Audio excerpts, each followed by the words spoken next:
Praise the lord. ప్రభువైన యేసు నామములో అందరికీ వందనములు. యేసయ్య మాటను ఈ కార్యక్రమంలో వీక్షించడానికి ప్రేమతో మిమ్మల్ని ఆహ్వానిస్తున్నాం.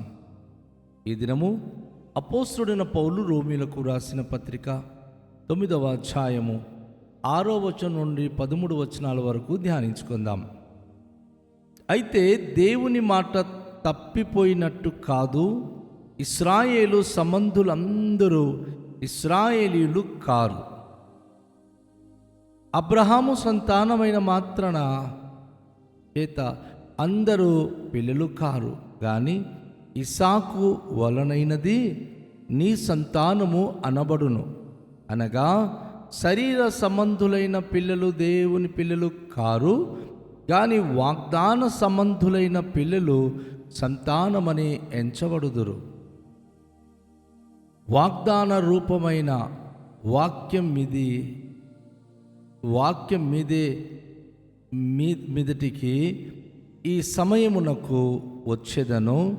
అప్పుడు సారాకు కుమారుడు కలుగును.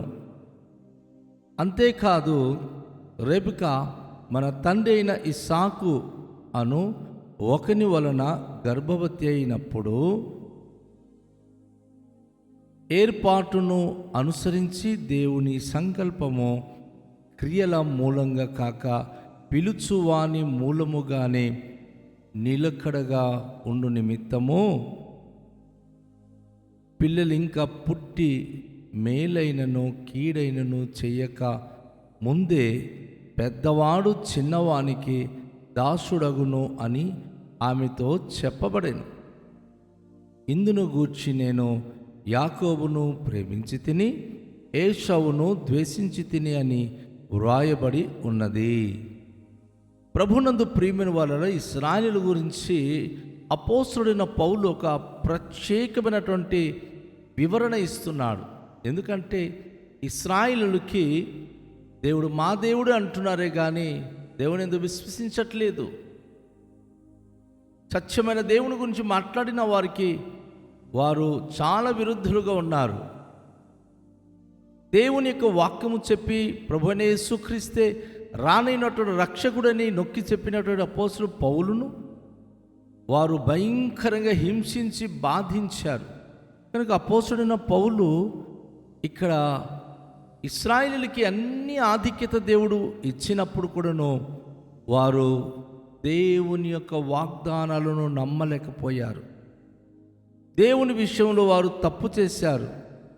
అయితే అన్య జనాంగానికి దేవుడు అపోస్తలుడైన పౌలు పంపించాడు. అంత మాత్రాన ఈ ఇశ్రాయేలుకి ఆయన విడిచిపెట్టినట్లా కాదు, దేవుని మాట తప్పిపోయినట్లు కాదు. ఇశ్రాయేలు సంబంధులందరూ ఇశ్రాయేలీయులు కారు. అపోస్తలుడు చెప్పబోయే మాట ఏంటంటే దేవుడు మాట తప్పిన వాడు కాడు, కానీ ఇక్కడ చాలా ప్రాముఖ్యమైన విషయాన్ని ఆయన తెలియజేస్తున్నాడు. ఇశ్రాయేలులందరూ ఇశ్రాయేలీయులు కారు. ఏంటి ఈ మాట? ఇజ్రాయేలు జనాంగమందరూ కూడాను ఆ యాకోబు యొక్క సంతతి వారందరూ ఇశ్రాయేలీయులే కదా అని మనం అనుకుంటాం. కానీ అపోస్తలుడైన పౌలు తన యొక్క వివరణలో ఎలా మాట్లాడుతున్నాడో చూద్దాం. ఆయన ఏమంటున్నాడంటే ఇశ్రాయేలు సంబంధులు అందరూ ఇశ్రాయేలు కారు, అబ్రహాము సంతానమైన మాత్రము చేత అందరూ పిల్లలు కారు, కానీ ఇస్సాకు వలనైనది నీ సంతానం అనబడును.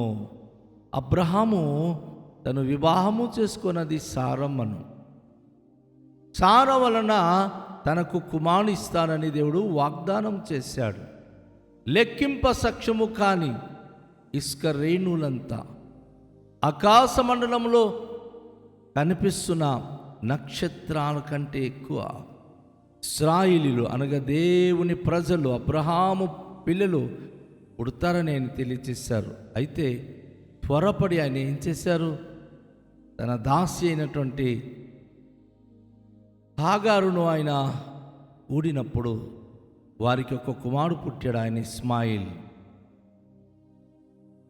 అబ్రహాము సంతానం అన్నప్పుడు వాస్తవంగా నేటి దినములో అరబ్ కంట్రీలో ఉన్నటువంటి ప్రతి ఒక్కరు ధనవంతులు, గొప్పవారు, శక్తి సామర్థ్యత కలిగిన వారు వారేమంటున్నారు అంటే మేము అబ్రహాము పిల్లలు అంటున్నారు. ఇశ్రాయేలీయులు ఏమంటున్నారు? మేము అబ్రహాం పిల్లలని.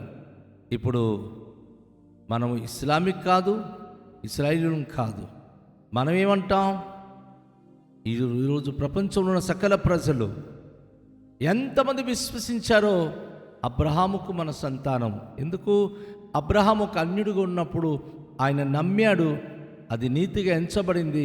ఆయన దేవుని యొక్క సేవకుడుగా, దేవుని యొక్క స్నేహితుడిగా ఎంచబడ్డాడు. కనుక ఈరోజు ఎంతమంది యేసయ్య మాట వింటున్నారో, దేవుని మాట వింటున్నారో, దేవుని వెంబడిస్తున్నారో, దేవుని పిల్లలు అవుతున్నారు. ఇక్కడ అందుకే అబ్రహాము సంతానమైన మాత్రం చేత అందరూ పిల్లలు కారు, కానీ ఇస్సాకు వలనైనది నీ సంతానం అనబడును. ఇస్సాకు ఆయన వాగ్దాన పుత్రుడు. ఈ కుమారుడు పుడతాడని కొన్ని సంవత్సరాలు వారు ఎదురు చూశారు. నా ప్రియ సహోదరి, నా ప్రియ సహోదరుడా, ఈరోజు అనేక సంవత్సరాలు దేవుడు కనిపెట్టి తన యందు విశ్వాసం ఉంచుట చేత మనం తన పిల్లలమవుతామని ఆయన కనిపెట్టాడు. కనుక ఈరోజు కేవలం ఇశ్రాయేలీయులే అబ్రహాము యొక్క సంతానం అనడానికి కాదు. ఎందుకు అంటే అబ్రహాము సంతానమైన మాత్రాన అబ్రహాము చేత అందరూ పిల్లలు అసలు కారు. ఎందుకంటే అందులో ఇద్దరు వ్యక్తులు ఉన్నారు. ఇస్మాయిలీలు ఉన్నారు, ఇస్సాకు సంబంధించిన వారు ఉన్నారు. ఇస్మాయిలు వారు వాగ్దాన పుత్రులు కాదు, కానీ ఇస్సాకు వలనైనదే వాగ్దాన పుత్రులు. వాక్యంలో మనం చూస్తున్నప్పుడు అనగా శరీర సంబంధులైన పిల్లలు దేవుని పిల్లలు కారు. శరీర సంబంధులు అంటే శరీర కోరికలను బట్టి, శరీర ఆశలను బట్టి పుట్టిన వారు దైవికమైన పిల్లలు కానేరరు. వాగ్దాన సంబంధులైన పిల్లలు సంతానమని ఎంచబడుదురు. దేవుని యొక్క వాగ్దానాలను బట్టి, దేవుని వాక్యాన్ని లక్ష్యముంచి ఎవరైతే జీవిస్తున్నారో వారే దేవునికి పిల్లలుగా ఎంచబడుదురు అని అపోస్తుడైన పౌలు ఈ స్థలంలో తెలియజేస్తూ ఉన్నాడు. చాలామంది తమ జీవితంలో మేము అబ్రహాము పిల్లలు అంటారు, కానీ అపోస్తుడైన పౌలు యొక్క ఉద్దేశం అలా కాదు. వాగ్దాన రూపమైన వాక్యం మీదటికి ఈ సమయమునకు వచ్చేదను, అప్పుడు సారకు కుమారుడు కలుగును. దేవదూతలు వచ్చి, దేవుడు వచ్చి సారమ్మతో మాట్లాడుతూ, అబ్రహాంతో మాట్లాడుతూ, మీదికి ఈ కాలాన మేము వచ్చినప్పుడు అమ్మ నీ ఒడిలో ఒక బిడ్డ ఉంటాడు. అప్పటికి ఆమెకి 80 సంవత్సరాలు, వృద్ధురాలు. కానీ ప్రభు అన్నాడు, వచ్చే సంవత్సరం మేము వచ్చినప్పటికీ నీ ఒడిలో ఒక బిడ్డ ఉంటాడమ్మా అని. అది వాగ్దానం సంబంధించింది. శరీర సంబంధమైనదైతే 80 సంవత్సరాల్లో ఎంతోమంది పిల్లలు పుట్టి ఉండేవారు. కానీ దేవుడు తనను గుడ్రాలుగా ఉంచి ఆ యుక్త కాలములో తన నామానికి మహిమ కలిగించడానికి ఆ గుడ్రాలైనటువంటి సారమ్మకు సంతానం ఇచ్చి శ్రేష్టమైన ఇస్సాకును దేవుడు అనుగ్రహించాడు. ఆమె గర్భవతి అయి కుమారునికి కన్నట్లుగా ఇక్కడ మనం గమనిస్తూ ఉన్నాం. అదేవిధంగా అపోస్తలుడైన పౌలు తెలియచేస్తూ ఈ వచనాలలో మనం గమనించినప్పుడు రెబెకా మన తండ్రి అయిన ఇస్సాకు అను ఒక్కని వలన గర్భవతి అయినప్పుడు, గమనించండి, అబ్రహాముకు ఇస్సాకు ఒక్కడే కుమారుడు. ఇస్సాకుకి మరలా దేవుని యొక్క మహాకృపను బట్టి రెబెకమ్మ ఇస్సాకు వలన గర్భవతి అయినప్పుడు దేవుని సంకల్పము, ఆయన క్రియల మూలంగా అక్కడ 2 జనాంగము తన కడుపులో పుట్టడం అనేది మనం చూస్తున్నాం. ఈ 2 జనాంగము ఎవరు? దేవుడు ఏమంటున్నాడంటే ఆ ఇద్దరు కవల పిల్లలు తన కడుపులో ఉన్నప్పుడు దేవుడు తన సంకల్పము అనుసరించి తను ఒకనికి ఏర్పరచుకున్నట్లుగా ఆయన తెలియచేస్తూ ఉన్నాడు. పిల్లలింక పుట్టి మేలైనను కీడైనను చెయ్యక ముందే పెద్దవాడు చిన్నవానికి దాసుడగును అని ఆమెతో చెప్పబడెను. తన గర్భములో ఉన్నటువంటి 2 పిల్లలు కవల పిల్లలు. అందులో దేవుడు మరి ఆ యొక్క తల్లితో ఆ బిడ్డలు పుట్టకముందే ఆయన ఒకని ఏర్పరచుకున్నాడు. ఆ ఏర్పరచుకున్న బిడ్డయే మనం చూస్తున్నాం. యాకోబు పెద్ద కుమారుడుగా పుట్టినవాడు. ఒక్క నిమిషం కవల పిల్లలు కదా, కొన్ని నిమిషాలు ముందు పుట్టింది ఏషవ్, కొన్ని నిమిషాల వెనకల యాకోబు పుట్టాడు. తన మడిమి పెట్టుకుని పుట్టాడు కనుక మంత్రస్థాని ముందు పుట్టినవాడు ఎర్ర కనిపిస్తున్నాడు కనుక ఆయనకి ఎర్రనివాడు ఏషవు అని పేరు పెట్టింది. కానీ వెనక్కి పుట్టినవాడు ఈయన కూడా ఎర్రగా ఉన్నాడు, కానీ ఆయన మడిమి పట్టుకుని పుట్టడం బట్టి మోసగాడు అని పేరు పెట్టింది, యాకోబు అని పేరు పెట్టింది. దేవుడు గర్భములో ఆ పిల్లలు ఉన్నప్పుడు ఒకనికి ఏర్పరచుకున్నాను, ఒకనికి నేను ఏర్పరచుకోలేదు అన్నాడు. ఈ ఏర్పరచబడిన వ్యక్తి లేక ఏర్పరచబడిన బిడ్డయే యాకోబు. ఆయనకి తర్వాత దినాల్లో దేవుడు ఇశ్రాయేలు అని పేరు పెట్టాడు. అయితే ముందు పుట్టినటువంటి ఏషవు ఎర్రనివాడే, కానీ ఎదోమీయులకు ఆయన తండ్రి అయ్యాడు.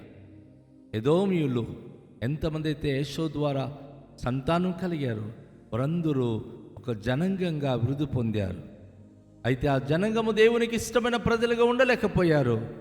కానీ యాకోబుకు మరి దేవుడు ఏర్పరచుకున్నాడు. దేవుడు అంటాడు, ఇందును గూర్చి నేను యాకోబును ప్రేమించి తిని ఏసవును ద్వేషించి తిని అని వ్రాయబడి ఉన్నది.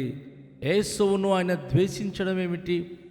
ఏసవును ఆయన ఏర్పరచుకోలేదు, అంత మాత్రం ద్వేషించడం కాదు, కానీ యాకోబును ఆయన ఏర్పరచుకున్నాడు. కనుక నేను యాకోబును ప్రేమించి తిని అని ఆయన పుట్టక ముందే దేవుడు చెప్పినట్టుగా అపోస్తుడైన పౌలు ఇక్కడ వివరిస్తున్నాడు. ప్రియ దేవునికి బిడ్డలారా, దేవుడు ఏం చేసినా తన సంకల్పం బట్టి, తన ఆలోచనను బట్టి గొప్ప అనుభూతి, గొప్ప కార్యములే మన జీవితంలో ఆయన చేస్తాడు. కనుక రండి, ఆయన ఏర్పాటు నొందిన వారమై, ఆయనకి ఇష్టమైన వారమై ఈ లోకంలో మనం జీవించడానికి, ఆయన కృప మనకు అనుగ్రహించులాగున విశ్వాస పాత్రులుగా ఉండడానికి ప్రార్థించుకుందాం. దయగల తండ్రి, మీ పరిశుద్ధ నామానికి స్తోత్రాలు. ఈ ప్రశస్తమైనటువంటి ప్రభు సమయంలో ఇదిగో ప్రభా, నేను ఏ రీతిగా మీరు ఏషవును యాకోబును ఏర్పరచుకున్నారు ప్రభా, ఇశ్రాయేలు యొక్క ఏర్పాటు, ఇశ్రాయేలు యొక్క ప్రభువైన ఓ తండ్రి సమకూర్పు గురించి మీరు తెలియజేసిన మాటలు మేము విని ఉన్నాం. మీ మాటల కొరకు కృతజ్ఞతలు, స్తోత్రాలు చెల్లిస్తున్నాం ప్రభా. ఈ దినం మా జీవితంలో కూడా మీ ఏర్పాటునుంది. విశ్వాసం బట్టి మీ వాగ్దాన పుత్రులుగా, వాగ్దాన సంబంధమైన పిల్లలుగా మేము వృద్ధి పొందే భాగ్యము దయచేయమని యేసు నామములో ప్రార్థిస్తున్నాము తండ్రి, ఆమేన్. అందరికీ షాలోం. ప్రభు మనను దీవించునుగాక.